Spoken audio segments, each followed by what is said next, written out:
வணக்கம் என் அன்பு நேயர்களே, மீண்டும் ஒருமுறை இந்த நிகழ்ச்சி மூலம் உங்களோடு இணைகிறேன், மகிழ்கிறேன். இது கேள்விகள் ஆயிரம் நேரம். கேள்விகளால் நமது பகுத்தறிவையும் பட்டறிவையும் புதுக்கிக் கொள்கிற நேரம். தேர்தல் நெருங்கிக் கொண்டிருக்கிறது. இன்னும் சில நாட்கள், எதிர்வரும் நாட்களில் இனிவரும் ஆளப்போவது யார், மத்தியிலும் மாநிலத்திலும் என்ற கேள்வி கூடவே தொக்கி நிற்கிறது. அதற்கெல்லாம் விடை சொல்லப் போகிற தேர்தல் களம் உச்சக்கட்ட சூடு பிடித்திருக்கிறது. பரப்புரைகள் வேகமாக நடந்து கொண்டிருக்கின்றன.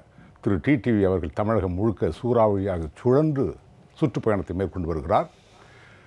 அவரே கூட எதிர்பார்க்காத அளவுக்கு மிகப்பெரிய ஒரு தமிழர் பெருந்திரள் கூட்டம் கூடுகிறது. அவரே அதை சுட்டி காட்டுகிறார். இந்த பக்கம் பார்த்தால்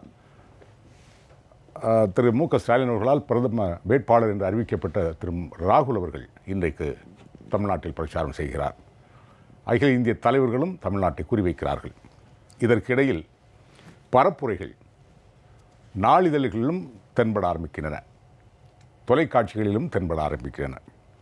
இதில் ஒரு குறிப்பிடத்தக்க ஒரு விளம்பரம் திராவிட முன்னேற்ற கழகத்தின் சார்பில் கொடுக்கப்பட்டிருந்தது. அதில் சொல்லப்பட்ட வாசகம், ஆதிக்கவாதிகளும் வேண்டாம், அடிமைகளும் வேண்டாம் என்று சொல்லி கடைசியில் இறுதி கட்டத்தில் தமிழ் இனம் காக்க வாக்களியுங்கள் என்ற ஒரு வாசகம். அது படித்த உடனேயே நம்மை உறுத்திய வாசகம். தமிழ் இனம் காத்தது யார், காப்பது யார்? ஒரு மிகப்பெரிய கேள்வி. இந்த கேள்விக்கு விடை காண நாம் கொஞ்சம் பின்னாடி திரும்பி பார்க்க வேண்டும். பழைய வரலாறுகளை தூசு தட்ட வேண்டியிருக்கிறது. மக்களுக்கு நினைவூட்ட வேண்டியிருக்கிறது. அந்த கடமை நமக்கு உண்டு.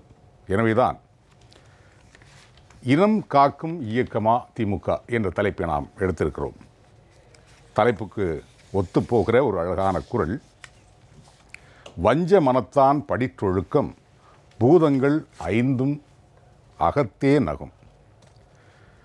வஞ்ச மனத்தவனின் திருட்டு நடத்தையை கண்டு அவன் உடம்போடு கலந்திருக்கும் நிலம், நீர், தீ, காற்று, ஆகாயம் என்னும் 5 பூதங்களும் தமக்குள்ளேயே சிரித்து கொள்ளுமாம்.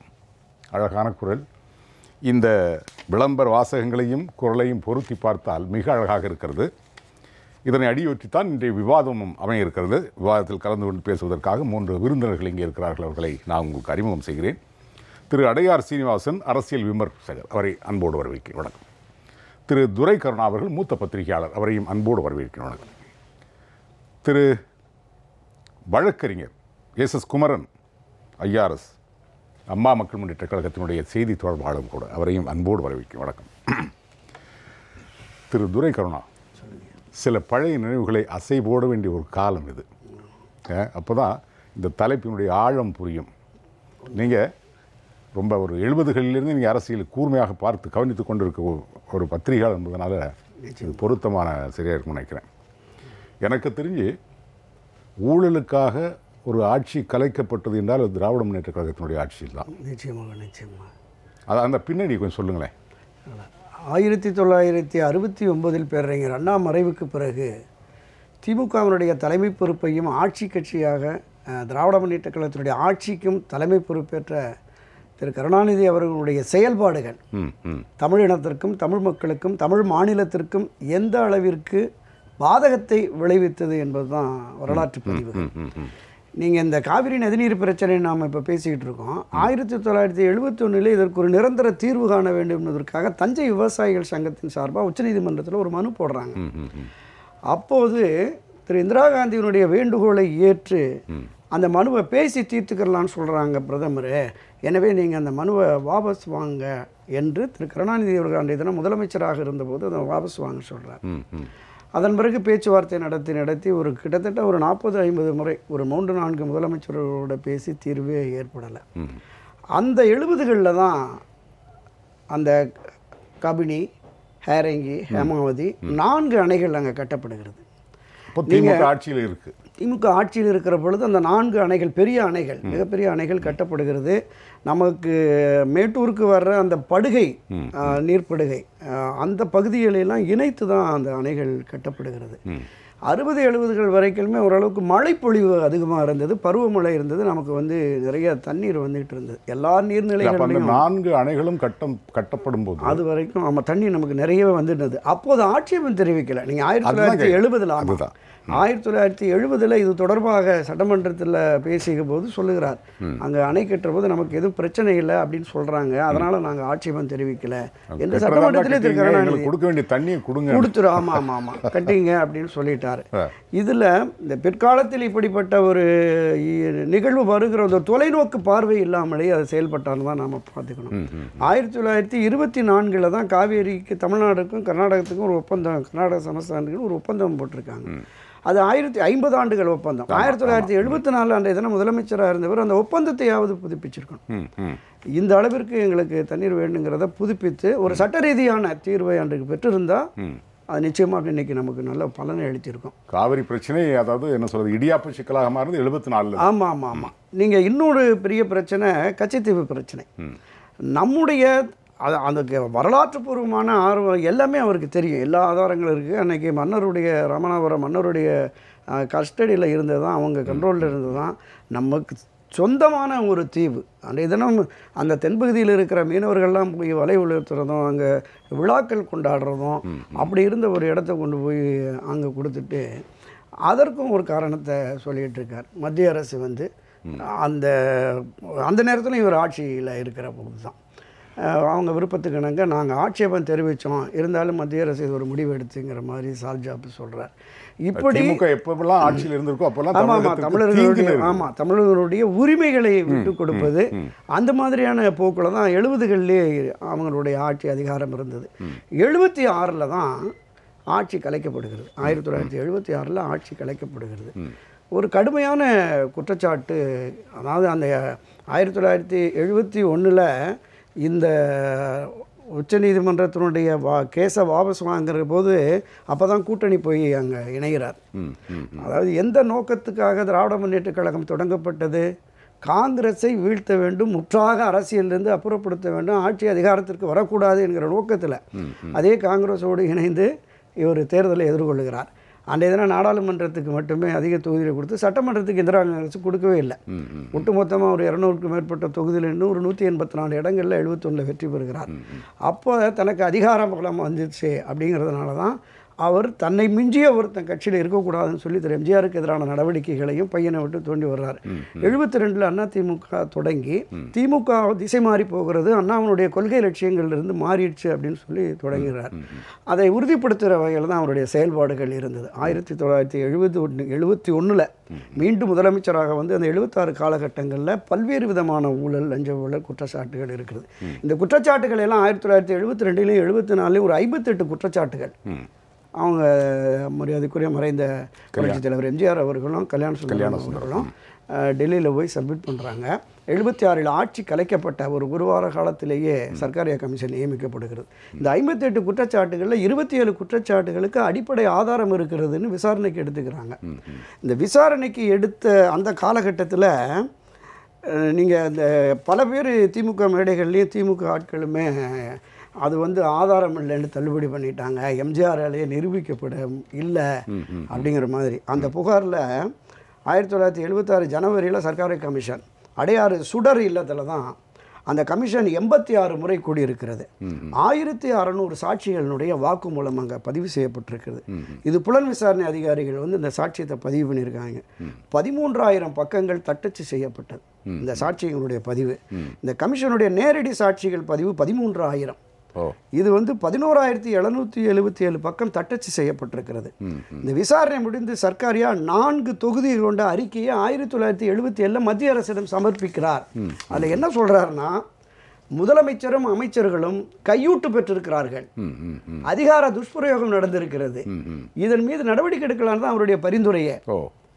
அன்றைய இடம் இது தொடர்பாக 77 ஆட்சிக்கு வந்த மரியாதைக்குரிய புரட்சித் தலைவர் எம்ஜிஆர்கிட்ட சொன்னாங்க நடவடிக்கை எடுங்கன்னு. அவர் குற்றவாளி என்பதை சர்க்காரியா கமிஷன் விசாரணையின் மூலமே நமக்கு தெரிஞ்சிருச்சு, வெளி உலகத்துக்கு தெரிஞ்சிருச்சு. எவ்வளவு பணம் கொடுத்தங்கிறதெல்லாம் சொன்னாங்க.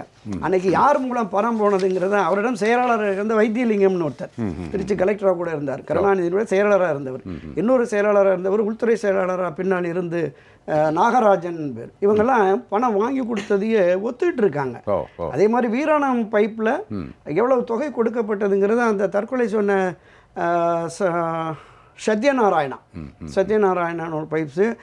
அந்த பணம் அவருக்கு கிடைக்காம தான் அவர் தற்கொலை பண்ணிட்டாருங்கிறது அன்றைய பதிவுகள். இதெல்லாமே வரலாற்று பதிவுகள். நம்ம வந்து இதை மிகைப்படுத்தியோ இதை சொல்லலை. அப்படி நீங்கள் இந்த பூச்சி மருந்து ஊழல், கோதுமை பேர ஊழல், குளோப் தியேட்டர் நில ஊழல், அறக்கட்டளை ஊழல், இந்த மாதிரியான ஒரு 7-8 ஊழல்களை பட்டியலிட்டு இது நடந்திருக்கிறது என்று அவர் பதிவு பண்ணியிருக்கிறார். சர்க்காரியா வந்து பதிவு பண்ணியிருக்கிறாரு. அந்த 76 காலகட்டங்களில் எங்களோட ஆட்சியை கலைத்து விட்டார்கள் என்று திமுக கடுமையாக இந்திரா காந்தி மீதும் மற்றவர்கள் மீதும் விமர்சனம் வைத்த போது அன்றைய தினம் அகில இந்திய காங்கிரஸ் கமிட்டி தலைவராக இருந்த டி.கே. பருவா திமுகவுக்கு ஒரு சர்டிபிகேட் கொடுக்கிறாரு. ஜனநாயக முறையை அசிங்கப்படுத்தியவர்கள் இவர்கள், ஊழல் புழுக்கள், புறையோடி கிடக்கும் புற்றுநோய், 60 அடி நீள குச்சியில் தொடுவதற்கு கூட லாயக்கற்ற அருவருப்பான கட்சி திமுக, அரசியலிலிருந்து அடியோடு அகற்றப்பட வேண்டியவர்கள் இவர்கள். அப்போ இருந்த ஏசிசி பிரசிடென்ட் டி.கே. பருவா வந்து ஒப்புதல் வாக்குமூலம் 77 சென்னைக்கு வருகிறது. இந்த மதுரை சென்னைக்கு வருகிறது. நிச்சயமாக அன்றைய காலகட்டத்தில் நீங்கள் 77 சென்னை மதுரைக்கு வருகிறது. இந்த இந்திரா காந்தியுமே இது தொடர்பாக பத்திரிகையாளர் கேட்டபோது சொல்கிறாங்க, இன்னும் பல ஆண்டுகள் பொருளாதாரத்துறையில் தமிழ்நாடு முன்னேற முடியாத அளவிற்கு பாழ்பட்டு போயிருக்கிறது திமுக ஆட்சியில். 1971-76 காலகட்டங்களில் பல்வேறு முறைகேடுகள், அதிகார துஷ்பிரயோகங்கள், ஊழல்கள் நடைபெற்றிருக்கிறது. அதனால தான் இந்த நடவடிக்கை அவசியம். ஆக நீங்கள் சொன்னதுதான், ஊழலுக்காகவே கலைக்கப்பட்டது 1976 இந்த ஆட்சி. 77க்கு பிறகு 77, 80, 84 மரியாதைக்குரிய புரட்சித் தலைவர் எம்ஜிஆர் அவர்கள் ஒரு 3 தொடர் வெற்றிகளை கொண்டு ஒரு 11 ஆண்டுகள் நல்லாட்சி நடத்தினார். அவருடைய மறைவுக்கு பிறகு பல விஷயங்கள் நடந்துருச்சு. அடுத்தடுத்து வந்த தவறுகளை அடுத்த சுற்றுல பேசும். குமரன்,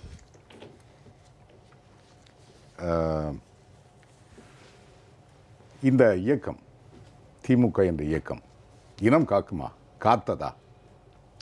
இல்லை, இனம்னு அவங்க சொல்கிறது தமிழ் இனம்னு வச்சுப்போம். இல்லை, அதாவது தமிழ்நாட்டில் இருக்கவங்கள ஃபுல்லாக சேர்க்கலையா அப்படின்னா அவங்க தமிழ்நாட்டு மக்களா, தமிழ் பேசுகிற மக்களா? இவங்களுக்கு எப்போல்லாம் தேவையோ தமிழ் எடுத்துப்பாங்க. சரி, தேவையில்லாத போது தமிழ்நாடுன்றவாங்க. இவங்க ஆக்சுவலி திராவிடம் அப்படிங்கிறது ஒரு காம்ப்ரிஹென்சிவ் கான்செப்ட். அதாவது என்டையர் சவுத் இந்தியாவுக்கும் தமிழ் மதர் டேங் அப்படிங்கிறனால எல்லா திராவிடர்களும், அதனால் திராவிடம் நாடுங்கிற மாரி தான் அண்ணா உருவாக்குனார். அதுக்கப்புறம் தமிழ் அப்படிங்கிற கான்செப்டில் வந்துட்டார். நம்ம வந்து இப்போ நம்ம புரட்சித் தலைவர் காலத்துலேருந்து ஒரு தமிழ்நாடு அப்படின்னு தான் பார்த்துட்ருக்கோம். தமிழ்நாட்டில் நீண்ட கால தமிழ் பேசுகிற மக்கள் இல்லாமல் தமிழ்நாட்டில் நீண்ட காலமாக வாழ்கிற மக்கள், 800 வருஷமா 1000 வருஷம் வாழ்கிற மக்கள் எல்லாம் தமிழ்நாட்டு மக்களாக பார்க்குற பாங்கு அதிமுகவில் இருக்குது. நம்ம புரட்சித் தலைவர் அதிமுகவில், அம்மாவோட அதிமுகவில், இன்றைக்கி இருக்க நம்மளுடைய தினகரன் அவர்களுடைய அமமுகவில் எல்லாம் அந்த பாங்கு இருக்குது. இவங்க திடீர்னு ஒரு வார்த்தையை தமிழ் இனம்னு சொல்கிறாங்க. அப்போ எனக்கு வந்து தமிழ்நாட்டு மக்களை பற்றியா தமிழினம்ங்கிற ஒரு டிவிஷனை கொண்டு வராங்களான்னு எனக்கு ஒரு சின்ன சந்தேகம் இருக்குது. சரி, அது ஒரு பக்கம் இருக்கட்டும். தமிழ் இனமோ தமிழ்நாட்டு மக்களோ ரெண்டுக்கு இவங்க என்ன பண்ணியிருக்காங்க அப்படின்னா, நம்ம இன்னுமே பண்ண போகிறத ஒரு நல்ல ஒரு ஜோசியர்னு சொல்லலாம். ஆனால் அது எப்படி சொல்லலாம்னா, ஏற்கனவே பண்ணதுன்னு சொல்லிடலாம். ஏற்கனவே என்ன பண்ணாங்க, 4 கொலை பண்ண வண்ட போய் அதான் இது காந்தியோட ஃபாலோவரான்னு கேட்க முடியுமா? ஸோ இவர் என்ன பண்ணுறாரு, 72 அவர் அண்ணன் சொன்ன மாதிரி அந்த அவர் மேட்டரில் சின்ன ஒரு ஆடர், இவர் வந்து பிரைம் மினிஸ்டர் அஷ்யூரன்ஸ் கொடுத்தனால விட்ரா பண்ணதாக சொல்கிறாங்க. அது செய்தி. அதுக்கு பின்னாடி என்ன நடந்தது? அப்போ கர்நாடகாவில் காங்கிரஸ் எஸ்ஸில் நிஜலிங்கப்பான்னு ஒருத்தர் சீஃப் மினிஸ்டர் வர்றாரு. அப்போ அவர் வந்து மேடமுடைய சப்போர்ட்டு, மேடத்துக்கு அவர் சப்போர்ட் தேவைப்படுது, இந்திரா மேடத்துக்கு. அப்போ அவர் என்ன சொல்கிறாரு, இப்போ இந்த காவேரி மேட்டரை மட்டும் கொஞ்சம் செட்டில் பண்ணிங்கன்னா நான் உங்களுக்கு சப்போர்ட் பண்ணுற எந்த பிரச்சனையும் இல்லைன்னு சொல்கிறாரு. உடனே மேடம் இங்கே பேசுகிறாங்க கலைஞர்கிட்ட, அதை கொஞ்சம் பண்ணுங்கன்னு.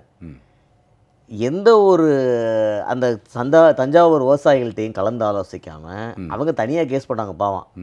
அந்த கேஸை ஒரு பெரிய மனுஷன் இவர்கிட்ட சொன்னாங்க, இவர் எதையுமே கலந்து ஆலோசிக்காமல் விட்ரான்னு சொல்லிடுறாரு. அந்த விட்ராயோட எஃபெக்ட் தான் இவர் விட்ரா பண்ண உடனே ஒரு கேஸ் விட்ரான்னு அர்த்தம், அந்த நிலத்தில் எனக்கு உரிமை இல்லைன்னு அர்த்தம், அந்த தண்ணியில் எனக்கு உரிமை இல்லைன்னு அர்த்தம். உடனே அவங்க 4 டேமை கட்டிட்டாங்க இன்பிட்வீன் கேப்பில். திருப்பி 83, 84ல் இவங்க திருப்பி பெட்டிஷன் ஃபைல் பண்ணும்போது ஆல்ரெடி இட் வாஸ் லேட். நீங்கள் கட்டின டேமை உடைக்க முடியாது. ஸோ அவங்களோட பாசன பரப்பையும் அதிகப்படுத்திட்டாங்க. இது இன்னைக்கு வரைக்கும் காவேரி இஷ்யூவில் தமிழ் மக்கள் சஃபர் ஆகிட்டு இருக்காங்க. குறிப்பாக அவர் பிறந்த மண் தஞ்சாவூர் மண், திருவாரூர் மண்ணில் சஃபர் ஆகிட்டு இருக்காங்க. இது அவர் இன்னி அம்மா வந்து அதை கெசட்டில் பப்ளிஷ் பண்ணி அதுக்கு ஒரு அரசியல் அறிமுகம் கொடுத்து ஒரு கிரியேட் பண்ணியிருக்காங்க.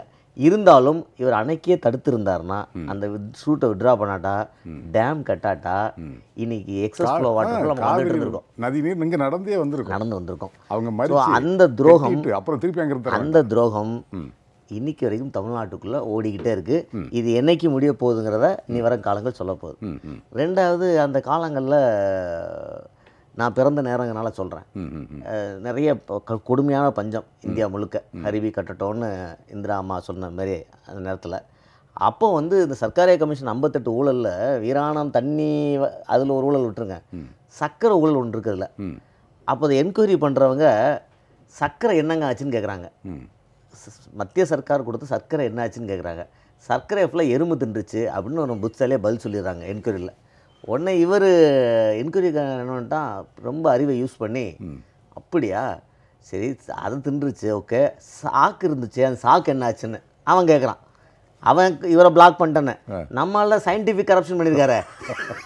அவர் என்ன பண்ணார், சர்க்கரை எறும்பு சாப்பிடும்போது சாக்கை எலி சாப்பிடாதா அப்படின்னாரு. ஸோ அன்னைக்கு மக்களுக்கு சாப்பிட்றதுக்கு ஒரு அந்த வந்த கோதுமையும் சர்க்கரையுமே ஒழுங்காக கொடுக்காம, அன்னைக்கு ஒரு நம்ம நிறைய சோஷியல் டைனமிக் ஸ்டடீஸ் இருக்குது, stunted growth of Tamil population between 70s and 80s. இதுதான் இந்த பிரச்சனை தான் புரட்சித்தலைவர் எம்ஜிஆர் அவர்கள் அந்த சத்துணவு திட்டத்தை பரவலாக்குனதுக்கான மெயின் காரணம். அந்த ஸ்டண்டட் க்ரோத்தை அவாய்ட் பண்ணணும். இது ரெண்டாவது மிகப்பெரிய துரோகம். மூணாவது துரோகம், முள்ளிவாய்க்கால் துரோகம் பெரிய துரோகம். அதை பேசணும்னா நான் கொஞ்சம் நேரம் எடுக்கும். அதனால் இந்த ஆன்டி இந்தி அஜிடேஷன் ஒன்று பண்ணாங்க. அந்த நேரத்தில் 60s இந்திங்கிற ஒரு மொழியை பயன்படுத்தி மற்ற கலாச்சாரங்களை கபலீகர பண்ண முயற்சி பண்ணுறாங்கன்னு ஒரு உணர்வு இருந்தது தமிழ்நாட்டில். இது அன்றைக்கி அண்ணா எதிர்த்தார், எல்லாருமே எதிர்த்தாங்க, எல்லா திராவிட கழகங்கள் எல்லாமே எதிர்த்தாங்க. இந்த போராட்டம் ஒரு 80s 90s ஓரளவு முடிவுக்கு வந்துருச்சு. அதாவது அது இனிமேல் கபலீகரம் பண்ண முடியாதுங்கிறது எல்லா மாநிலங்களும் உணர்ந்துருச்சு.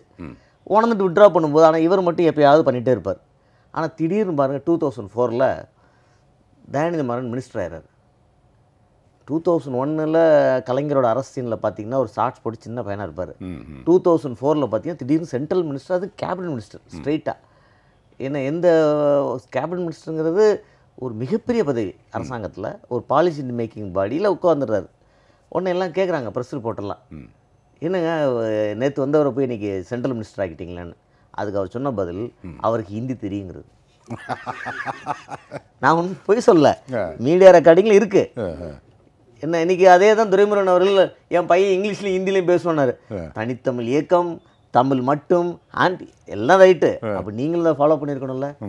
அப்போ எத்தனைய தமிழகத்தை நீங்கள் மற்ற மொழி படிக்க விடாமல் நீங்கள் மட்டும் உங்கள் குடும்பம் மட்டும் படித்து அது ஒரு குவாலிஃபிகேஷனாக மினிஸ்டர் ஆகிறதுக்கு நீங்கள் எடுத்துக்கிட்டிங்கன்னா அது ஒரு இனத்துரோகம் இல்லையா? ஸோ காவேரியில் இனத்துரோகம், சர்க்கரையில் இனத்துரோகம், ஹிந்தி ஒரு நல்ல அஜிடேஷன் மூமெண்ட்லேயும் ஒரு இனத்துரோகம், தன் குடும்பத்துக்காக இவ்வளோ இனத்துரோகம் செய்த கட்சி அதோட பாரம்பரியத்தை எடுத்து எல்லா மீட்டிங்லேயும் கலைஞரின் மகனாகிய ஸ்டாலின் அப்படின்னு அவர் சொல்லிகிட்டே இருக்காரு. அந்த இனத்துரோகத்தை அவர் தொடர்ந்து செய்வார் தானே தவிர, அதாவது எதுக்காக பண்ணுறாங்க இனத்துரோகத்தை? பதவிக்காக, பவருக்காக, மத்திய அரசாங்கத்தோட நட்புக்காக, பணத்துக்காக, அவங்க குடும்பத்தில் இருக்க மிச்சம் நண்டு நடுசுக்கெல்லாம் பதவி தர்றதுக்காக. ஏன்னா அந்த குடும்பத்தில் தானே பிறந்த உடனே ஏக்க உறுப்பினரானவர் உதயநிதி. சரியா? ஸோ இதெல்லாம் வந்து இவ்வளோ இன்னொரு செய்தி, கொசுறு செய்தின்னா, அது நமக்கு நாமே பயணம் போகும்போது அங்கங்கே கூட்டம் போட்டு பேசுவார்ல, அப்போது கேள்வி பதில் மாதிரி ஒரு செஷன் உண்டு. அப்போ ஒருத்தர் கேட்குறாரு, உங்கள் குடும்பத்திலேருந்து இனி யாராவது அரசியலுக்கு வருவாங்களா? எந்த காலத்துலையும் சரி, குறிப்பாக என்னுடைய மகன் உதயநிதி ஸ்டாலின் அரசியலுக்கு வரவே மாட்டார். இன்றைக்கி அவர் காருக்குள்ளே உட்காந்துருக்காரு, KN நேருன்னு ஒரு முன்னாள் மந்திரி தொங்கிட்டு போகிறார். அது என்ன கொடுமைனா, அது மீம்ஸ்லேயே வந்துச்சு. இந்த அது திமுகவுடைய அந்த தேர்தல் அறிக்கை போட்டு ஆதிக்க சக்திகள் என்னது அடிமைகளும் வேண்டாம் அப்போ அடிமைகளும் வேண்டாம்ங்கிறதுல நேரு அடிமையை சித்தரிக்கப்படுறாரு, அவர் வேண்டாமா. உதயநிதி ஆதிக்க சக்தியை சித்தரிக்கப்படுறாரு, அவரும் வேண்டாமா அப்படிங்கிற ஒரு மீம்ஸும் தற்செயலாக பார்த்தோம். ஸோ இவங்க தமிழினத்துக்கோ தமிழ்நாட்டுக்கோ என்ன நல்லது செய்ய போகிறாங்க அப்படிங்கிறது என்னுடைய கேள்வி. திரு அடையார் சீனிவாசன், 2004 நின்னோம். 2004 காங்கிரஸ் கட்சியோட கூட்டணி சேர்ந்து மத்திய அரசில் அங்கம் வகித்த பிறகு அதற்கு முன்னால் நடந்த சில நாடகம் அதை மறக்க முடியாது இல்லை. டெல்லி வரைக்கும் போய் அந்த தள்ளாத வயதில் கூட டெல்லிக்கு போய் மீதி நீங்கள் தான் சொல்லணும், நானே சொல்லிட்டு நல்லா இருக்கு. அதில் தன்னோட அதாவது தன்னோட உறவினர் தயாநிதி மாறனுக்காக பதவிக்காக அன்றைக்கி எவ்வளோ பிரச்சனைகள், அன்றைக்கி விழுந்தது இந்த இலங்கை பிரச்சனைகள், பல பிரச்சனைகள் இருந்துச்சு. அதெல்லாம் தூக்கி ஓரம் வச்சுட்டு தன்னோட குடும்பத்தில் உள்ளவருக்கு ஒரு உறவினருக்கு, அதுவும் குறிப்பாக அந்த சின்ன பசங்க இந்த கோயில் திருவிழாவில் சொல்லுவாங்க, அப்பா எனக்கு பேட் வேணும்பா, அப்பா எனக்கு ரயில் வாங்கி கொடுப்பா, அப்போ அந்த மாதிரி அழகிரியே இவங்களெலாம் கூட்டிகிட்டு போயிட்டு அவங்க தன்னோட சொந்த உறவினருக்கும் மகனுக்கும் பதவி வாங்கி கொடுக்குற மாதிரி அந்த மாதிரிலாம் முதல்ல அதாவது ஒரு இதில் கூட படித்தேன். முதல் நாடாளுமன்றத்துக்குள்ளே போகும்போதே அப்பா இது மாதிரி ஒரு வீடு சென்னையில் கட்டணும்னு சொன்னார் அழகிரி. அது அந்த மாதிரி கூட சில காமெடியெலாம் வந்திருக்குது. அந்த மாதிரி ஒன்றுமே தெரியாதவங்களாம் கூட தன்னோட மகன்ற ஒரே ஒரு அங்கீகாரத்தை மட்டும் கொடுத்து வச்சு அவங்களெல்லாம் மத்திய அமைச்சருக்கு பார்த்தது அழகு. தன்னோட அதாவது எப்படி இனம்லாம் விட்டுருங்க, தன்னோட குடும்பத்துக்கு நலனுக்காக மட்டுமே ஒரு நல்ல தகப்பனாக மட்டும் அந்த அவர் வாழ்ந்து இறந்து விடல, அவ்வளோதான். நல்ல ஒரு தகப்பனாக இருந்திருக்கார், தன்னோட குடும்ப நலனுக்காகவே அவர் போராடி இருக்கார். மற்றபடி தமிழருக்காகவோ தமிழ் நலனுக்காகவோன்றது அவரோட செயல்பாடுகள் ஒன்றுமே இல்லை. உதாரணத்துக்கு கூட ஒரு விஷயம், அவ்வளோ இனப்படுகொலை அங்கே நடந்துட்டு இருக்கு. இன்றைக்கி மன்மோகன் சிங் அன்றைக்கி ஆட்சியில் இருக்கும்போது இவர் ஒரு விரலை கூட்டம் பிரதமர் வந்து சென்னைக்கு வருவார்ன்ற இவரே ஒரு பத்திரிகையாளர் சந்திப்பில் சொல்கிறார். அப்படி இருக்க இவர் நினச்சிருந்தா அதை நிறுத்தியிருக்கலாம், நினச்சிருந்தா இங்கேருந்து வெளியுறவுத்துறை அமைச்சர் மூலியமாக அந்த நிறுத்தியிருக்கலாம். ஆனால் அதற்கான ஒரு விஷயங்கள் கூட இவர் செய்யாமல், ஒரு அவசர கால சட்டசபை கூட கூட்டாமல் அமைதி காத்திருந்தார். அதுக்கப்புறம் என்ன கடைசி அந்த போர் நிறுத்தத்துக்காக ஒரு உண்ணாவிரதம் பண்ணி ஒரு நாடகம் பண்ணார். நான் கூட நினச்சேன், அவர் சொல்லும் போதே என்ன சொன்னார்னா, கிளம்பும் போதே சாகும் வரை உண்ணாவிரதம்னார். அடடா எப்படி பசங்களுக்கு ஒரு வாரம் லீவ் விட்டுருவாங்க போல இருக்கு, தமிழ்நாட்டு மக்களுக்கு இவர் எப்பயுமே முடிச்சுட்டு தான் வருவார் போல இருக்கு சொல்லி தெளிவாக இருந்தால் 3 மணி நேரத்தில் கிளம்பி வெளில வந்துட்டார். அதுக்கு 2 சைடு ஃபேனு, இந்த சைடு 2 ஃபேனு, 2 சைடு 2 ஒய்ஃபு எல்லாம் உட்கார வச்சுட்டு அவர் உண்ணாவிரத நாடகம் ஒன்று நடத்தினார்.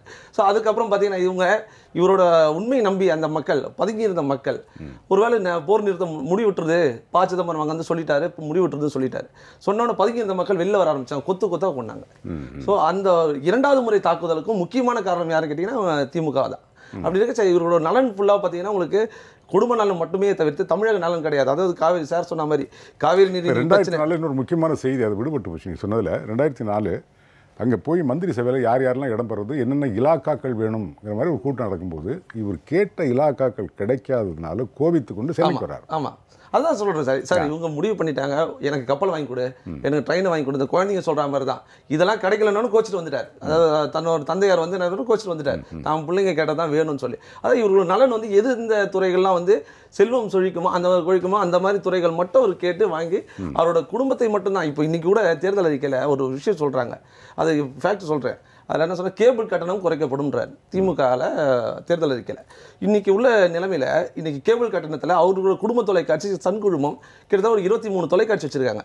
அந்த தொலைக்காட்சியோட தமிழ் பேக்கேஜ் மட்டுமே காஸ்ட் 75 ரூபா. அந்த குடும்பத்தில் ஒரு முக்கியமான சேனல், தமிழக மக்கள் பார்க்குற சேனல்ஸ் வரையும் எடுத்துட்டீங்கன்னாலுமே 75 ரூபா ஆகுது. அந்த 75 ரூபா இவர்கள் குறைச்சாலுமே கேபிள் கட்டணம் குறைஞ்சிடும். ஆனால் தன்னோட அது வந்து ஒரு வியாபார நோக்கத்தோடு அதுலேயும் இருந்துட்டு இங்கே வந்து கேபிள் கட்டணத்தை குறைப்பண்ணு. அதே போல் மணல் கொள்ளை ஆரம்பித்தது முதல் அவர்கள் தான். தேர்தலுக்கான பணம் கொடுத்தது திருமங்கலா ஃபார்முலான்னு அதுக்குன்னு ஒரு ஃபார்முலா கண்டுபிடிச்சது திரு அழகிரி அவர்கள் தான், அவரோட மகன் தான். அதனால் எல்லா குற்றச்சாட்டும் இன்றைக்கி கருணாநிதியால் இன்னைக்கு காவிரி நீர் பிரச்சனை இருக்கட்டும், கச்சத்தீவு இன்னமும் பாருங்கள், கச்சத்தீவு தாராவத்துட்டு இன்னமும் கச்சத்தீவு மீட்போம் தேர்தல் ஆணையத்தில் இதில் தேர்தல் அறிக்கையில் கொடுக்குறாங்க. அதனால் பல விஷயங்கள் அவர்கள் வந்து பண்ணதுக்கு போக இன்றைக்கி வந்து நாங்கள் அதை செய்வோன்ற மக்கள் ஆனால் நம்ப மாட்டாங்க சார். இன்றைக்கி பொழுது மக்கள் என்ன சொல்கிறாங்க, திமுகன்றது தில்முழு கட்சி என்று புரட்சித் தலைவர் சொன்னதுலேருந்து இன்ன வரையும் மக்களோட எதிர்பார்ப்பு அது திமுக இனி வேண்டாம்ன்றதுல தெளிவாக இருக்காங்க. இப்போ கூட அது விளம்பரம் கொடுத்துருந்தாங்க, ஆதிக்கம் அதே போல் நாங்களும் கூட தான் சொன்னோம். அதில் என்ன சொல்கிறது தான், கோமாளிகள்ன்ற ராகுல் காந்தியும் வேண்டாம், கொல்ல கூட்டமும் வேணான்றது எங்களோட நிலைப்பாடம். சரி சரி, சொல்லுங்க. உங்கள்கிட்ட தான் திருப்பி வரணும். இதுவரை செய்யாததை திமுக இனி செய்ய முடியுமா? திராவிட முன்னேற்ற கழகத்தை பொறுத்தளவில் அவர்களுடைய ஆட்சியில் இருந்தபோதும் ஆட்சியில் இல்லாத போதும் அவர்களுடைய செயல்பாடுகள் என்ன என்பதை தமிழ் மக்கள் கடந்த 60 ஆண்டுகளாக முற்றும் முழுதுமாக தெரிஞ்சு வச்சுருக்கிறாங்க. இப்போ நம்ம இந்த வேண்டிய இலாக்கா பெறுவதற்காக போனதுங்கிறது அது 2004 மட்டும் இல்லை, 2009 அதே நாடகம். 2004 2009 காலகட்டங்களில் அனுபவமற்ற ஒருவரை வந்து மத்திய கேபினெட் அமைச்சராக தம்பி சொன்னாங்க. அது மாதிரி நிச்சயமாக அதுக்கு அனுமதிக்கவே மாட்டாங்க. ஆனாலும் கூட வம்பு பண்ணி வாங்கியிருக்காரு. அதுலேயும் அவர் செய்கிற தொழில் தொடர்பான துறையை நிச்சயமாக கொடுக்கறதுக்கு சம்மதிக்க மாட்டாங்க. நான் ஏற்கனவே ஒரு விவாதத்தில் பதிவு பண்ணுற மாதிரி மரியாதைக்குரிய மறைந்த புரட்சித் தலைவர் எம்ஜிஆர் அவர்கள் முத்துசாமிக்கு டிரான்ஸ்போர்ட் மினிஸ்டர் பதவி கொடுக்கணும்னு முடிவு எடுத்துட்டு, தம்பி நீங்கள் ஏதோ லாரி எல்லாம் வச்சு விட்டுறதா கேள்விப்பட்டேன், அதெல்லாம் கொடுத்துருங்க, ஏன்னா நீங்கள் டிரான்ஸ்போர்ட்டுக்கு வர்றீங்க, அதுக்கு சலுகை செய்ததாக நாளைக்கு பிரச்சனை வரணும்னு அவர் சொன்னார். இருந்த லாரியெல்லாம் விற்றுட்டேனே, ஒரே ஒரு பழைய லாரி குடும்பத்தினுடைய ஒரு அடையாளமாக வச்சுருக்கேன், வேறு ஒன்றும் இல்லை எல்லாம் அப்படின்ட்டார். அது மாதிரி அச்சங்க வச்சுருந்த மரியாதைக்குரிய கே கிருஷ்ணசாமி அவரை கூப்பிட்டு, இந்த மாதிரி அரசு இதெல்லாம் உங்களில் வாங்கிடுவாங்க, அதனால் அது அச்சகத்தை நீ வேண்டாம், இல்லைன்னா அது வந்து கட்சி பத்திரிகைக்காக தான் வச்சுருக்கேன், எனக்கு எதுவுமே வேண்டாம், அதையும் கூட பையன்ட்டு கொடுத்துட்றேன் அப்படின்ட்டார். அப்படி ஒரு நேர்மையான ஒரு அரசை கொண்டு வரணும் அப்படின்னு விரும்பினேன். ஆனால் இவர் அந்த இலாக்காவே வேணும் அப்படின்னு சொல்லிட்டு வர்றார். இன்னொன்று, அப்படி அனுபவமற்ற ஒருவரை கேபினட் மந்திரி ஆக்குறதும் இல்லாமல் இந்த முக்கிய முடிவெடுக்கக்கூடிய அந்த கோர் கமிட்டிலையும் அங்கே திராவிட முன்னேற்ற கழகத்தை சேர்ந்தவர்களே பலமுறை சொல்லியிருக்கிறாங்க. அந்த ஒரு 5 பேர் 6 பேர் வர்றபோது எல்லாருக்கும் முன்னாடி வந்து பிரதமர் பக்கத்தில் உள்ள நாற்காலியில் உட்காந்துருவாராம், மற்ற சீனியர் மினிஸ்டர்ஸ் உட்கார்றதுக்கு முன்னாடியே அவருடைய செயல்பாடுகளை சொன்னாங்க.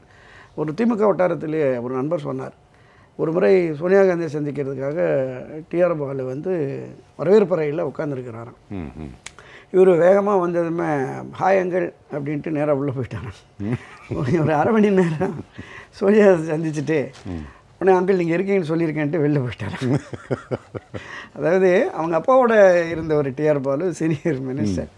நான் ஏன் சொல்ல வரேன்னா, இப்படி அதிகாரத்தை தானே எடுத்துக்கொள்ளக்கூடிய ஒருத்தர் தான் அங்கே இருந்தார். ஒரு கட்டத்தில் என்ன ஆயிடுச்சுன்னா, குறுக்கிடு சொல்கிறதில்ல, டிஆர் பாலு அவர்கள் தான் வந்து நம்ம அந்த டெல்லியில் திமுகவுடைய பார்லிமெண்ட் உறுப்பினருடைய தலைவர். அப்போ ஒரு அவர் என்ன பண்ணுறாரு, ஒரு நாமளாக நம்ம விப்பு கொடுப்போம். அப்போ தயாநிதி மாறன் இந்த விப்பு போகுது. உடனே இது செய்தி, இந்த செய்தியோட உண்மை திமுக நண்பர்களுக்கு தெரியும். அப்போ உடனே இவர் வந்து நீங்கள் என்ன கூப்பிட்டுருக்கீங்க அப்படின்னு அவர் திருப்பி கேட்குறாரு.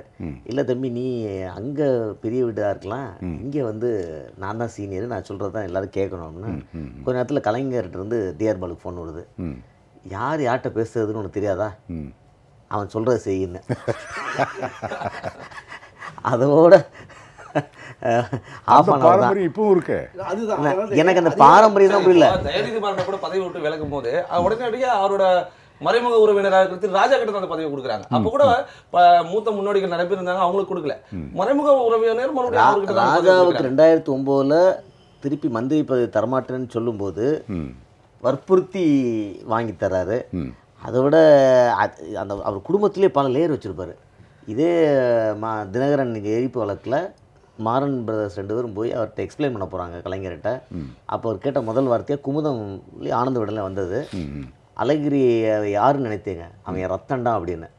அந்த குடும்பத்துக்குள்ளே பல ஒரு கிரேட் ஆஃப் ஃபேமிலி, அந்த இனம் சொல்கிறதே அதை தான் சொல்கிறாரு போல இருக்கு. அப்போ டெல்லியில் ஒரு மிகப்பெரிய அதிகார சக்தியாக, திமுகவினுடைய ஆகப்பெரிய அதிகார சக்தியாக தயாநிதி தன்னை வளர்த்து கொண்டார். அதனுடைய விளைவு என்ன ஆச்சுன்னா, இந்த 2004 2009 காலகட்டங்கள், நீங்கள் 1957 62 திமுக கட்சி தேர்தல் போது தேர்தல் நிதினு வசூல் பண்ணும். ஒவ்வொரு மாவட்டத்திலும் 5 லட்சம் 3 லட்சம் 2 லட்சம் வசூல் பண்ணுவாங்க. இந்த 2004 தேர்தலின் போது தயாநிதி மாறன் தேர்தல் செலவை நான் பார்த்துக்கிறேன் தாத்தா, தயவுசெய்து கட்சிக்கிட்ட போய் வசூல் பண்ணாதீங்க அப்படின்னு சொல்லியே அந்த 2004 2009 தேர்தலில் அது பண்ணிட்டார். இன்னொன்று எக்ஸ்ட்ரீமாக போய் அந்தந்த மாவட்ட நிர்வாகிகள், திராவிட முன்னேற்ற கழகத்துடைய மாவட்ட செயலாளர்கிட்ட போய் மாவட்ட அளவில் கட்சி அலுவலகங்களுக்கு நிதி தரேன்னு கூடுதல் நிதிகளை கொடுத்து டெல்லியிலையும் இந்த கருணாநிதிக்கு அடுத்து திமுக நான் தான் அப்படிங்கிற மாதிரியான ஒரு லாபியை நடத்திக்கிட்டு இருந்துக்காரு. அதனுடைய விளைவு தான் அழகிரி வந்து தன்னுடைய தந்தையார்கிட்ட சொல்லி அவரை எடுக்கிறாங்க வெளியில். எடுத்த உடனே அந்த குடும்பத்துக்கு, கருணாநிதியின் குடும்பத்துக்கு இருந்த சன் டிவி பங்குத்தொகையை பிரிக்கிறாங்க.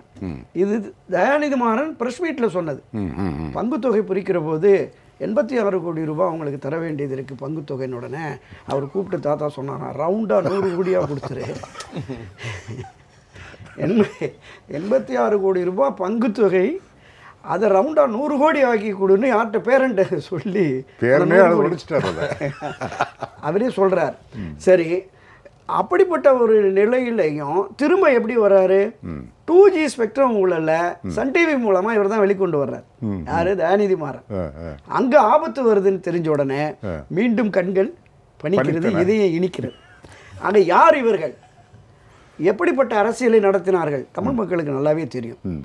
இனம் காக்க மொழி காக்கங்கிற அந்த வார்த்தைகள் எல்லாம், அந்த வார்த்தை ஜாலங்கள்லாம் போயிடுச்சு. உலகளாவிய தமிழ் மக்களுக்கு இவர் தான் தலைவருங்கிறது இன்றைக்கும் இலங்கையில் இல்லை, உலகளவில் இருக்கிற தமிழ் மக்கள் அவர் ஒரு ஒரு ஒரு வேறு மாதிரியான சின்னமாகத்தான் பார்க்குறாங்களே தவிர தமிழர்கள் தலைவராக பார்க்கவே இல்லை. இன்றளவும் அந்த ஈழப் பிரச்சனைக்காக உண்மையாக உழைத்தவர் மரியாதைக்குரிய மறைந்த எம்ஜிஆர் என்று. அதுக்காக தான் இன்னும் யாழ் பகுதியிலும் தமிழர் வாழும் பகுதியிலும் அவருடைய படத்தை வச்சு மாலை போட்டு மரியாதை செய்கிறார்கள். இப்போ இன்னொன்று அவங்களுடைய ஆதிக்கத்தை பார்ப்போம். 1949 திமுக தொடங்கி 69 அண்ணா மறைவுக்கு பிறகு 67 வரைக்குமே காங்கிரஸ் தான் ஆட்சியில் இருந்தது. கடுமையான விமர்சனங்கள் இருந்தது. ஆனால் அவர்களை எந்தவித ஒரு வன்முறை தாக்குதலோ எதுவுமே காங்கிரஸ் கட்சி தனிப்பட்ட முறையிலேயோ எதுவும் பண்ணலை. ஆனால் 1972 அரசியல் ரீதியான ஒரு இயக்கத்தை மரியாதைக்குரிய திரு எம்ஜிஆர் அவர் உட்பட அனைவரும் தாக்குதலுக்காளர்கள், வன்முறை. நீங்கள் அந்த காலகட்டத்தில் பல ஆயிரக்கணக்கானவர் மீது பொய் வழக்கு, அவங்க வீடுகள் கொளுத்தப்படுகிறது, அடிதடி. எம்ஜிஆர் மீது 2 முறை கொலை முயற்சி, திண்டுக்கல் இடைத்தேர்தலின் போதும் அம்பத்தூர் போகிற போதும் வேனை கவுத்து கொலை முயற்சி நடக்கிறது. அவர் மேலே கொலை முயற்சி வழக்கு. கட்சியினுடைய அன்றைக்கு விமான நிலையத்துக்கு டெல்லி போகிறதுக்காக வந்து நாஞ்சில் மனோகரன் அங்கே கொலை முயற்சி தாக்குதலுக்கு ஆளாகிறார். இப்படி ஒரு நேர் எதிரடியாக ஒரு அரசியல் கட்சியை அழிக்க வேண்டும், ஒழிக்க வேண்டும் என்று இன்னைக்கு புனித வேடம் புத்தர் வேடம் போட்டால் 70-80 இந்த இளம் தலைமுறையினருக்கு அந்த பதிவுகள் எல்லாமே இப்போ தெரியும். வரலாற்று பதிவுகள் நிச்சயமாக தெரியும். யார் இவர்கள், இவன் பழைய கருப்பன் தாண்டா ஸ்டாலின் அவர்கள் அப்போ வந்து பொருளாதார ஆற்காடு வீராசாமி அவர்கள் இருக்கிறாரு. அதுக்கு முன்னாடி வரையும் பார்த்தீங்கன்னா இளைஞரணி செயலாளர் பதவியில் மட்டும்தான் ஸ்டாலின் அவர்கள் இருந்தார். அப்போ ஸ்டாலினோட வயது பார்த்தீங்கன்னா 58 வயசு. 58 வயசு வரையும் ஒரு இளைஞராக ஒரு வேலை கருணாநிதி கண்ணுக்கு ஸ்டாலின் தெரிந்தார் போல இருக்கு. அதனால இளைஞரணி பதவியில் இருக்கும்போது பெரியவர் அவரோட அழகிரி அவர்கள் ஒரு சண்டைக்கு வர்றாரு. அவங்க குடும்பத்துக்குள்ள ஒரு சண்டை வருது. அந்த சண்டையில் வந்து என்ன சொல்றாரு, அவருக்காகவே அதுவும் இதுவரையும் எந்த கட்சியிலும் ஒரு அந்த மாதிரி ஒரு பதவி இருக்கான்னு எனக்கு தெரியல. தென்மண்டல அமைப்பு செயலாளர் உருவாக்கப்பட்டது அல்ல, அதாவது ஒரு பதவி உருவாக்கப்பட்டு செயல் தலைவர் உருவாக்கப்பட்டது. அதுதான் உருவாக்கப்பட்டு அந்த பதவியில திரு அழகிரி அவர்களை அமர்த்துறாரு. திரும்பி அழகிரிக்கு அவருக்கு மனஸ்தாபம் வந்ததுக்கு அப்புறம் அந்த பதவியில வேற யாராவது கூட உட்கார வைக்கலாம். ஆனா அப்பவும் அந்த பதவியை கலைச்சிடுறாரு. செயல் தலைவர்ன்ற ஒரு மகனுக்காக கொண்டு வந்தாரு. அதுக்காக செயல் தலைவர். அதனால இன்னும் ஒரு நிலைப்பாடும் வந்து அவர் குடும்பத்துக்காக மட்டுமே செயல்பாடுல இருந்ததுன்றது என்னோட. சரி, இப்போது அடுத்த தலைமுறை இருந்தாச்சு. நீங்கள் சொன்ன மாதிரி கருணாநிதியினுடைய மறைவு ஒரு ஆளுமை போயிடுச்சுன்னு சொல்கிறோம். இப்போது அதுக்கு பிறகு வாரிசு வந்தாச்சு. இப்போ இவருடைய செயல்பாடுகள், இப்போது கருணாநிதி என்னதான் ஒரு அரசியல் மாறுபாடுகள் இருந்தால் கூட அவர்கிட்ட சில ஈர்ப்பு தன்மைகள் தான் இருந்தது. அதாவது அவருடைய தமிழ் அவருடைய அரசியல் எதிரிகளுக்கு கூட பிடிக்கும். அந்த வகையில் ஒரு ஈர்ப்பு அவருக்கு மேலே இருந்தது. இவர்கிட்ட என்ன இருக்குது? அதுதான் அவர் என்ன பேசுறதுக்கு முன்னாடி ஒரு சிறிய தகவல். செயற்தலைவர் தென்மண்டல செயலாளர் மட்டுமல்ல, தலைவர் பதவியை அவருக்காக உருவாக்கிட்டார். திராவிட முன்னேற்ற கழகத்தில் தலைவர் பதவி இல்லை, தந்தை பெரியாருக்காக அந்த நாற்காலி காலியாகவே இருக்கும் என்று அறிஞர் அண்ணா சொன்னார்.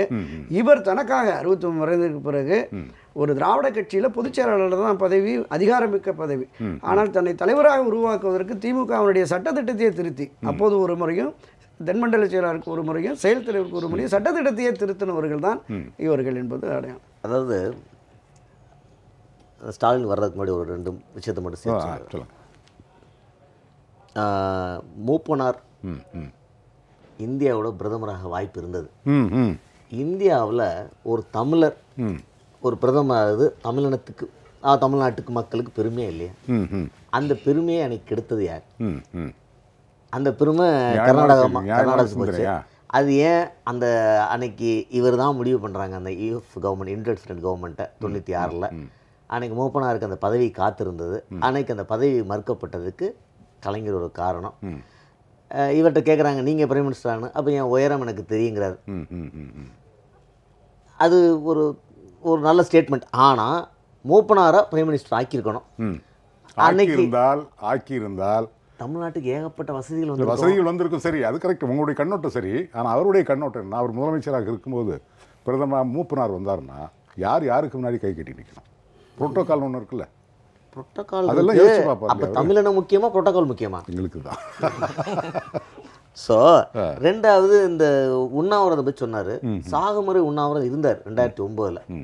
பிரபாகரன் சாகுமுறை உண்ணாவிரதம் இருந்தார். அவர் சாகுவரைக்கும் பிரபாகரன் சாகுவரைக்கும் உண்ணாவிரதம் இருந்தார். அந்த முள்ளிவாய்க்கால் இவர் வந்து இந்த திராவிட இயக்கம் தமிழின தலைவர். இது ரெண்டுமே மாறுபட்ட கருத்து. இதில் வந்து முள்ளி வாய்க்காலில் 40,000 பேர் இறந்தாலும் பரவாயில்ல, அவர் பிரபாகரன் அவர்கள் மாவீரன் பிரபாகரன் இறந்து தான் ஆகணும் அப்படிங்கிற ஒரு சுச்சுவேஷன் டெல்லியிலையும் ஸ்ரீலங்காவில் வந்தபோது அது தெரிந்தும் பிரணாப் முகர்ஜி இவரை வந்து சந்திச்சுட்டு வெளியே வந்து பேட்டி கொடுக்குறாரு. என்ன கொடுக்குறாரு, நான் சீஸ்ஃபயர் பற்றி பேசவே இல்லைங்கிறாரு. இவர் சீஸ்ஃபயர் பண்ணிட்டாங்க, நான் உண்ணாவிரத்தை முடிச்சுக்கிறேங்கிறாரு. இப்போ பிரணாப் முகர்ஜியை நம்புறதா இவரை நம்புறதா? இதனுடைய நீட்சியில் இப்போ நம்ம வந்து ஒரு ராஜபக்ஷ வந்து இது குறுக்க ஒரு சின்ன தகவல். இப்போ சமீபத்தில் இந்தியா வந்திருக்கும்போது அப்போ காங்கிரஸ் அரசும் திமுகவும் எங்களுக்கு உதவி செய்யலைன்னா அந்த போரை நாங்கள் வெற்றிகரமாக நடத்தியிருக்க முடியாதுன்னு ஓப்பனாக ஸ்டேட்மெண்ட்டே கொடுத்துருக்காங்க. Open statement. அதில் போய் டின்னரில் போய் கனிமொழி மேடம் கலந்துக்கிட்டாங்க, அதெல்லாம் இருக்கட்டும். இப்போ இவர் கலைஞருடைய தமிழ் ஒரு அருமையான தமிழ், இலக்கிய தமிழ், அதெல்லாம் நம்ம பாராட்டுறோம். ஆனால் தமிழ் எதுக்கு பயன்பட்டதுன்னா அவர் ஓட்டு வாங்க பயன்பட்டது. அதனால் தமிழ் ஒன்றும் வாழலை. தமிழுக்கு தமிழ் வந்து ஒரு மொழி, எப்படிப்பட்ட மொழின்னா 2000 ஆண்டுகளாக ஆட்சியிலே இல்லாத ஒரு மொழி உலகத்தில் பேசப்படுறது தமிழ் தான். சோழர் காலத்திலே தமிழ் அவ்வளோ ஆட்சி மொழியாக இல்லை, ராஜராஜ சோழன் காலத்துலேயுமே. ஏன்னா சான்ஸ்கிரிட்டை கொஞ்சம் டேக் ஓவர் பண்ணிடுச்சு. சங்க காலத்துக்கு அப்புறம் 2000 வருஷமாக ஆட்சி கட்டில் இல்லாத மொழி, அது இவர் தான் காப்பாற்ற போகிறாரா? அப்படியுமே இவர் தமிழுக்கு ஒன்று பெரிதாக செய்து விடவில்லை. ஆன்டி இந்திய எஜுகேஷனில் நம்மளுடைய இதை தான் கொஞ்சம் அதனுடைய விஷயங்களை இம்பேக்ட் நெகட்டிவாக தான் போயிருக்க தவிர அதை எப்போ பாசிட்டிவாக மாற்றுனதை விட்டுட்டாங்க. அவர் பேரனை மட்டும் படிக்க வச்சிட்டார் ஹிந்தியில். ஸோ ஸ்டாலினை பற்றி வர்றதுக்கு நான் சொல்கிறேன். ஸ்டாலினை பற்றி என்ன சொல்கிறேன்னா, அவர் வந்து அவருக்கு என்ன திறமை இருக்குன்னு தெரில. இப்போ இது வரைக்கும் எல்லாரும் வந்து தலைவராயிட்டார், திமுக கழகத்துக்கு தலைவராயிட்டார் அப்படின்னாரு. எப்படி ஆனார் தலைவரா? திமுக காரங்கெல்லாம் ஓட்டு போட்டாங்களா? அவங்க பொதுக்குழு கூட்டி முடிவெடுத்தாங்களா? இல்லை அதாவது கட்சிங்கிற ஒரு அமைப்பு இருக்குது, அதுக்கு ஒரு கட்டுக்கோப்பு இருக்குது. அண்ணா காலத்திலேருந்து அண்ணா அவர் பையனை கொண்டு வரல. அண்ணா மீது மிகப்பெரிய தவறு அவர் பையனை கொண்டு வர விட்டார். அந்த கேப்பில் இவர் வந்தார். ஆனால் இவர் வந்து ஏன் வைகோ வெளியே போனார் 93ல்? கொள்கை மாறுபாடா? ஸ்டாலினுக்கு ஒரு எதிரியாக இருப்பான்னு நினைத்தார், வைகோ வெளியே அனுப்பினார். கண்டிப்பாக வைகோ மிக திறமையானவர். அதே வைகோ ஒரு பேட்டியில் சொல்கிறாரு, ஸ்டாலினுக்கு ஒன்றுமே தெரியாதுங்க அப்படின்னு அவர் ஒரு பேட்டியில் சொல்கிறார். அது மட்டும் சொல்லியிருக்காரு. அவர் இன்னும் நிறைய சொல்லியிருக்காரு. திரு வைகோ அவர்கள் எந்த அளவுக்கு விமர்சிக்க முடியுமோ, எந்த அளவுக்கு தரம் தாழ்ந்து விமர்சிக்கணுமோ அனைத்தும். ஸ்டாலின் ஒரு இது வரைக்கும் ஒரு தலைவராக அவர் ஒன்றுமே செய்யலை. அவர் ஒரு தலைவராக ஒன்றும் செய்யலை. அவர் கலைஞர் அமைத்த அமைச்சரவையில் ஒரு அமைச்சராக இருந்திருக்காரு. அதுலேயும் ஒரு பாலம் கட்டினாங்க. அதே அன்னைக்கு போன டிபேட்லேயும் சொன்னேன், அந்த பாலத்திலேயும் ஊழல் இருக்குது. அந்த ஊழல் எப்படிப்பட்ட ஊழல்னா, ஊழல் ஆனால் கண்டுபிடிக்க முடியாது, அதுதான் சயின்டிஃபிக் கரப்ஷனு. அது சர்க்காரியோடைய நீட்சி. சரியா? ஸோ ஒரு தலைவராக இதுவரை என்ன போராட்டத்தை முன்னெடுத்து எடுத்திருக்காரு. இன்னொரு தமிழக மக்கள்கிட்ட நான் ரொம்ப ஆச்சரியமாக பார்க்குறது, நமக்கு நாமே ஒரு மூமெண்ட் பண்ணுறாங்க. முழுக்க முழுக்க ஆர்கெஸ்ட்ரேடு. அவர் போடுற சட்டையிலேருந்து பேசுகிற பேச்சு வரைக்கும் எல்லாமே ஓப்பனாக சொல்கிறாங்க. ஓமை கார்டுன்னு ஓஎம்ஜின்னு ஒரு குரூப்பு அவங்க தான் பண்ணுறாங்கன்னு. அவர் நடந்து போகிறது எல்லாமே ஒரு ட்ராமா. இது எப்படி மக்களால் ரசிக்க முடியுது எனக்கு புரியல. திமுக தொண்டர்களுமே இது எப்படி ஒரு நேச்சுரல் கனெக்டே இல்லையே. ஸோ ஒரு தலைவர் வந்து இன்னொன்று எழுதி கொடுத்து படிப்பது, தலைவராக சித்தரிக்கப்படுகிற காலம், எழுதி கொடுத்து படிப்பது, ஒரு எப்படி போட்டால் சட்டை போட்டால் மக்களுக்கு பிடிக்குன்னு ஆராய்ச்சி பண்ணி சட்டை போடுறது, மீம்ஸ் போடுறது, டெக்னிக் பண்ணுறது, இது ஒரு தலைவர் போய் நின்னா பிடிக்கணுங்க. அந்த கனெக்ட் எனக்கு தெரிஞ்சது வரைக்கும் வரல. நான் அன்னைக்கு சொன்னேன், இளவரசர்கள் பிறக்கிறார்கள், அரசர்கள் உருவாகிறார்கள்.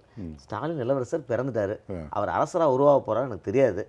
இந்த எலெக்ஷனில் நிறைய இருக்கிற வாய்ப்புகளை பயன்படுத்திக்கிட்டு, அதாவது இந்த பிஜேபியோடைய நம்ம அமமுக மேலே இருக்கிற அவங்க வந்துடக்கூடாது அப்படிங்கிற எதிர்ப்பு, இதெல்லாம் பயன்படுத்தி ஏதோ பண்ண முடியுமான்னு அவர் பார்க்குறாரு. ஆனால் தமிழக மக்களுக்கு தெரியும் ஸ்டாலினுடைய அவர்களுடைய கெப்பாசிட்டி என்ன. கலைஞர் மகனுக்காக நீங்கள் ஓட்டு போடுவீங்களா? அவர் எல்லா மேடையிலும் சொல்கிறார், கலைஞர் மகனாகிய நான், கலைஞர் மகனாகிய நான் அப்படின்னு. நான் ஒரு விசிட்டிங் கார்டு பார்த்தேன் ஒரு டைம். அந்த விசிட்டிங் கார்டில் இவர் பேர் சிறுசாக இருக்கும், ஒருத்தர் பேர், அவங்க அப்பா பேர் பெருசாக இருக்கும். அவங்க அப்பா ஐஏஎஸ், சன் ஆஃப் அப்படின்னு கூட அவங்க அப்பா பேரை போட்டிருப்பான். இவனுக்கு அடையாளம் இல்லை. ஆனால் அடையாளம் உங்கள் அப்பா, அந்த அடையாளத்தை இன்னும் எத்தனை நாள் கேரி பண்ணி போக முடியும்? அதை தமிழ்நாட்டு மக்கள் நம்பணுமா? அந்த அடையாளத்துக்கு மரியாதை தரணுமா? இன்னைக்கு யார் கேபபிள் லீடர்? இன்னைக்கு தமிழ் மக்களை அடுத்து வழிநடத்த போகிற தைரியம் யாருக்கு இருக்கு? ஈழ பிரச்சனையாக இருக்கட்டும், காவேரி பிரச்சனையாக இருக்கட்டும், மோடி மாரி ஒரு அராஜக தலைவர் எதிர்க்கிற துணிவும் தைரியம் இருக்க தலைவன்னா அடுத்த ஒரு எடுத்து கொண்டு போக முடியும். இது தமிழக மக்கள் நல்லா தெரியும்.